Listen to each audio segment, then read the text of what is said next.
a family torn apart, a daughter desperate for freedom, and a murder-for-hire plot that shocked an entire nation. This is the Jennifer Pan case, one of Canada's most disturbing crimes of deception, revenge, and the dark consequences of living a lie. Any time in that day where you want to start, if it's the time you woke up or if it's the time that your first interaction, it's your choice. Okay, I'm very nervous, and Why are you nervous? Tell me about why you're nervous. because I don't want to say the wrong thing. It was just after 9:30 p.m. on November 8, 2010, when police in Markham, Ontario, received a frantic 911 call from a young woman claiming that her home was under attack. Her voice trembled, the words rushed and uneven. "They've got my parents," she cried.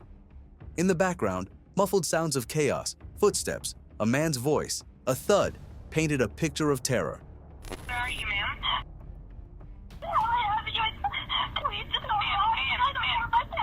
Ma'am, calm down. What? Some people broke into our house and took us all his money.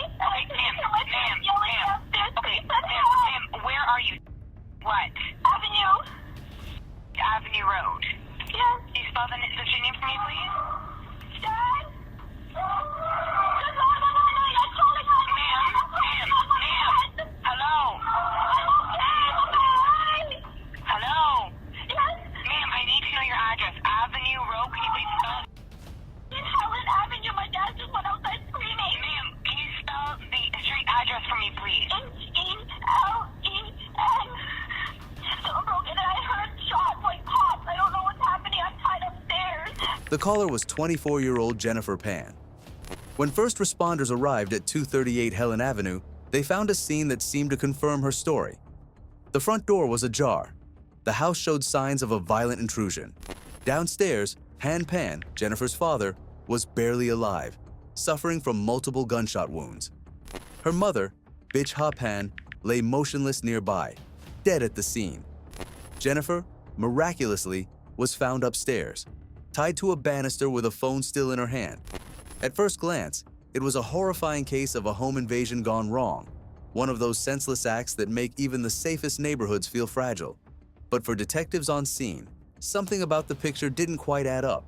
There were no signs of forced entry. Nothing valuable seemed to be missing. And despite claiming she had been bound by intruders, Jennifer showed no real marks or bruises consistent with her story. A picture of the perfect daughter. To understand the gravity of what would later unfold, investigators began by piecing together the family behind the tragedy. The Pans were a model immigrant success story.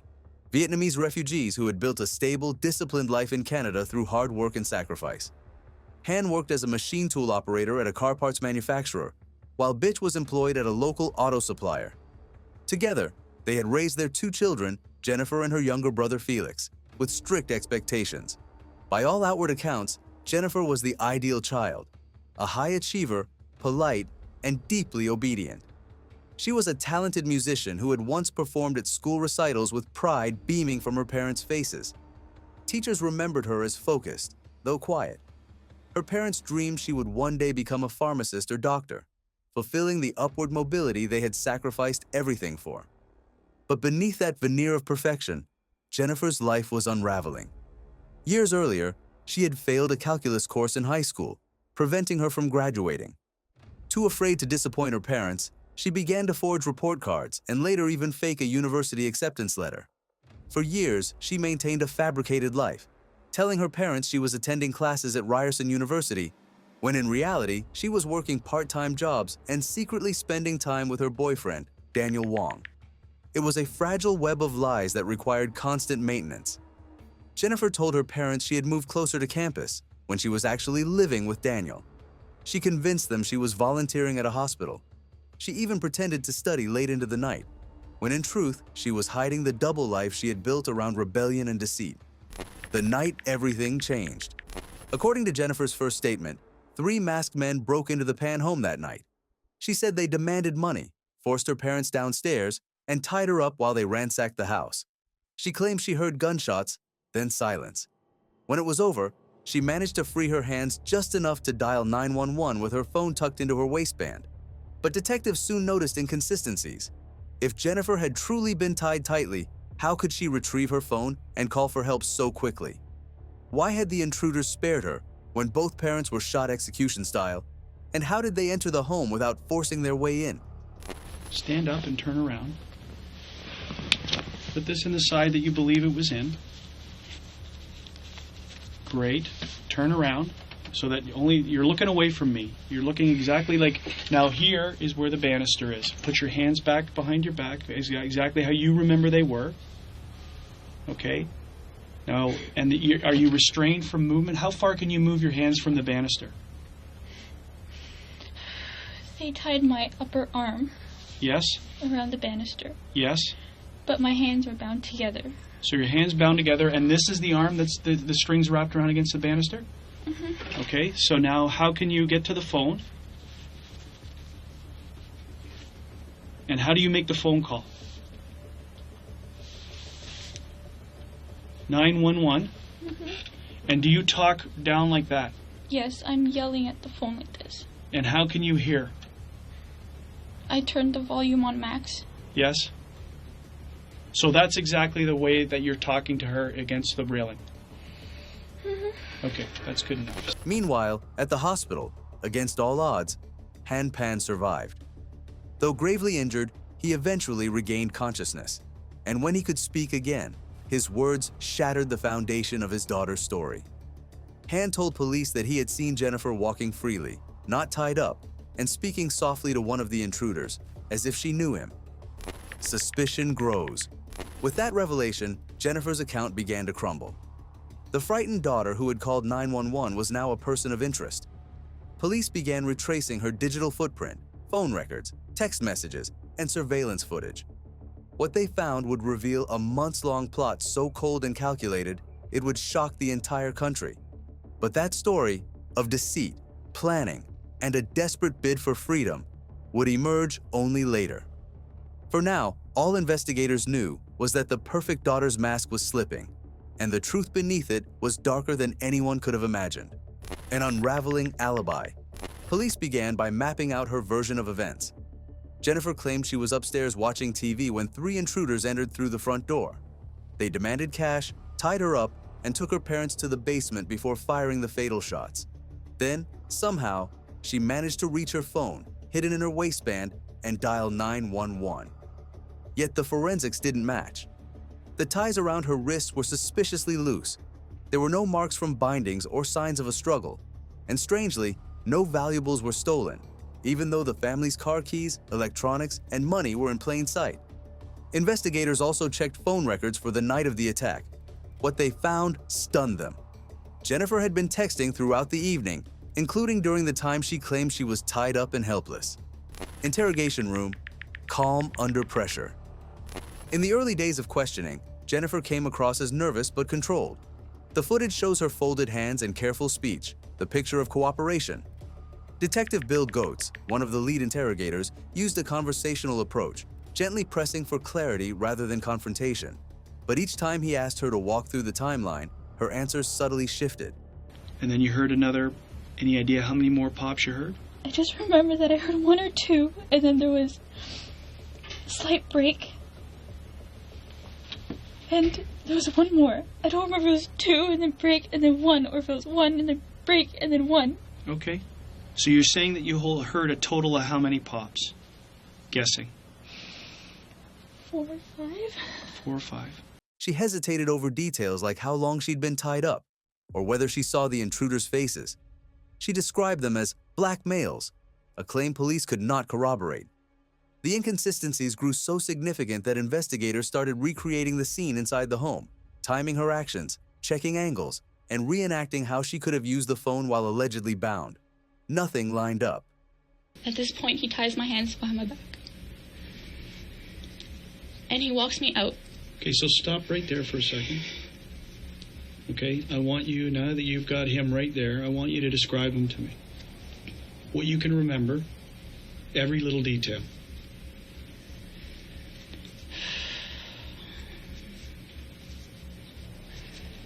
He was black, with dreadlocks. How long are the dreadlocks? About Show me on your own body where you would see them. about shoulder length. Okay. But they were long enough that they were able to move. He's medium build, and he is slight. When I was standing, I was almost eye level with him. And you're how When tall? he came up to me, I'm about 5'7". Okay.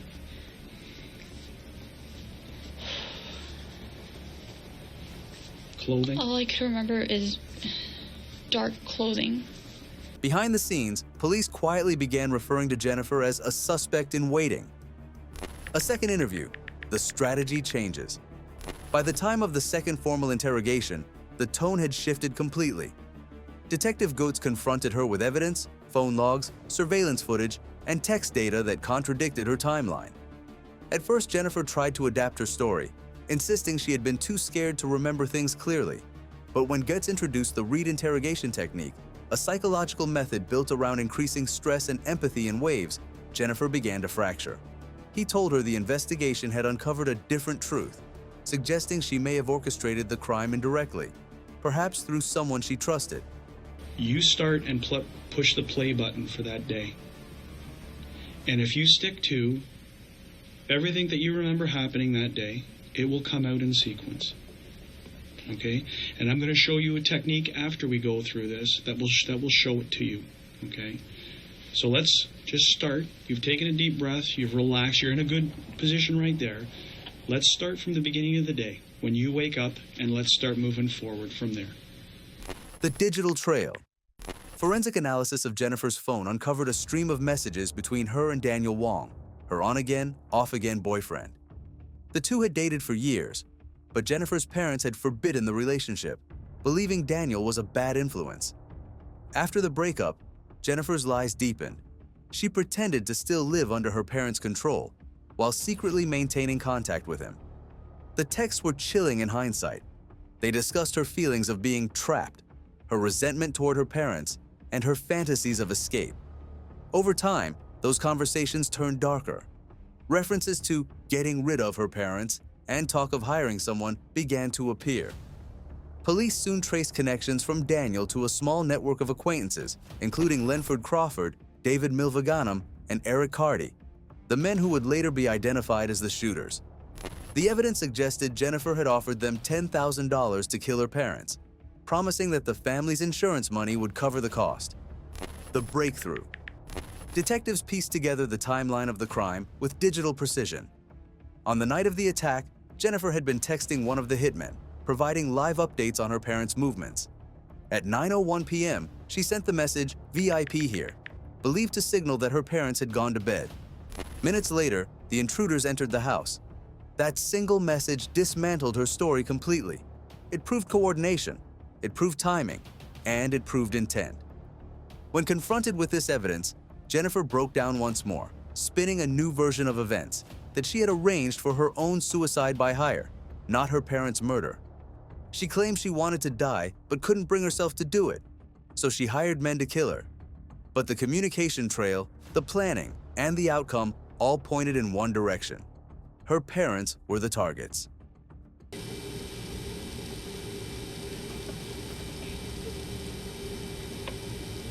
They were supposed to take you? Why? Okay. So we were supposed to take the whole family out? No, just me. What went wrong? I don't know. Okay, so tell me how that happened then. Okay. It was supposed to be you. Is that right? Okay, how was it supposed to happen then?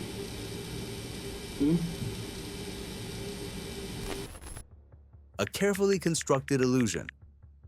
For investigators, the case had become a portrait of layered deception. Jennifer wasn't just lying in the moment. She had been living inside an elaborate fabrication for nearly a decade. She lied about school, work, relationships, and eventually, life and death. Her lies had started as a way to preserve her parents' approval, but over time, they evolved into a means of control, a way to manipulate everyone around her. The lengths she went to preserve those lies made the eventual collapse all the more devastating. As police prepared their case, the narrative that once seemed so tragic now carried a chilling irony. The daughter who had pretended to be perfect had engineered her own family's destruction. The truth revealed and trial. By the time Jennifer Pan's third interrogation concluded, detectives had enough to dismantle the illusion completely. What began as a story of a terrified daughter surviving a home invasion had turned into a tale of premeditation, deceit, and emotional manipulation. The evidence, text records, witness statements, and the confession itself painted an unambiguous picture. Jennifer Pan had planned her parents' murder with the help of her boyfriend and 3 hired men. From interrogation to arrest. In November 2010, just over a week after the attack, Jennifer was formally charged with first-degree murder, attempted murder, and conspiracy to commit murder. Her accomplices, Daniel Wong, Lenford Crawford, David Milvaganam, and Eric Carty, were later arrested as police built the full case. The media frenzy was immediate. In Canada, where violent crime rates are comparatively low, the notion that a seemingly quiet young woman from an immigrant family had plotted such an act was deeply unsettling. At her bail hearing, prosecutors described her as a master manipulator who lived in a fantasy of her own making. The prosecution's case emphasized that Jennifer wasn't coerced, pressured, or under duress. She was, in their words, the architect of the crime. Meanwhile, defense lawyers painted a different picture, that Jennifer was a product of extreme parental control, trapped in a life of impossible expectations and emotional suffocation. They argued she was desperate, depressed, and influenced by others, particularly Daniel Wong, who exploited her vulnerability. Inside the courtroom. The trial began in March 2014, almost 4 years after the shootings, and stretched for 10 months in a packed Toronto courtroom. The prosecution meticulously presented evidence that traced the entire conspiracy. Jurors listened to hours of wiretap recordings, text exchanges, and Jennifer's 911 call, replayed repeatedly for forensic detail. Her voice, calm, almost too composed, was analyzed by experts who suggested she was performing, not panicking. Police testimony described how Jennifer's story had changed across interrogations, each version less credible than the last. Forensic analysts testified that the zip ties around her wrists showed no strain or resistance marks, indicating she had bound herself loosely after the shooting. Perhaps the most damning moment came when jurors heard the message trail between Jennifer and the hired gunman. VIP here at 9:01 p.m. Soon at 9:10 p.m. Gunshots at 9:14 p.m. Those texts erased any remaining doubt. A father's testimony. The emotional center of the trial came when Han Pan took the stand. Having survived a bullet wound to the face and another to the shoulder, his recovery had been long and arduous, but his testimony was unwavering. Speaking through an interpreter, Han described waking to see his daughter walking freely, untied, unpanicked, and speaking softly to one of the intruders. He recalled the betrayal with quiet devastation, saying, "I lost my wife and my daughter in the same night." His words left the courtroom in silence. Even though the defense avoided cross-examining him aggressively, the impact was too powerful, too human. The defense's last stand. Jennifer's defense team argued she had never wanted her parents dead, only to escape the life she felt imprisoned by. They leaned heavily on psychological framing, painting a portrait of a young woman broken by tiger parenting, shame, and control. They suggested she had initially planned to stage her own suicide, and that the plan somehow spiraled out of control when others took it too far. But jurors were unconvinced. Jennifer herself took the stand in her own defense, maintaining composure but faltering under cross-examination. Prosecutors pressed her on every inconsistency, the texts, the phone data, her shifting narratives. When asked why she didn't warn her parents or call off the plan, her answer, "I didn't know how," landed with chilling emptiness. Verdict and sentencing. In January 2015, after 9 days of deliberation, the jury delivered its verdict. Jennifer Pan, guilty of first-degree murder and attempted murder. Daniel Wong, Lenford Crawford, and David Milvaganam, guilty on the same counts. Eric Carty, who had been tried separately due to health issues, later pleaded guilty to conspiracy. Jennifer was sentenced to life imprisonment with no chance of parole for 25 years, along with a concurrent life term for the attempted murder of her father. The ruling was definitive.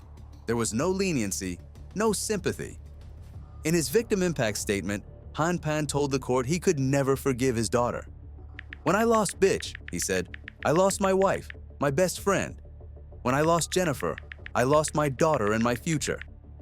Jennifer showed little visible reaction as the sentence was read, her face still, eyes lowered with the same detached composure she had maintained from the beginning.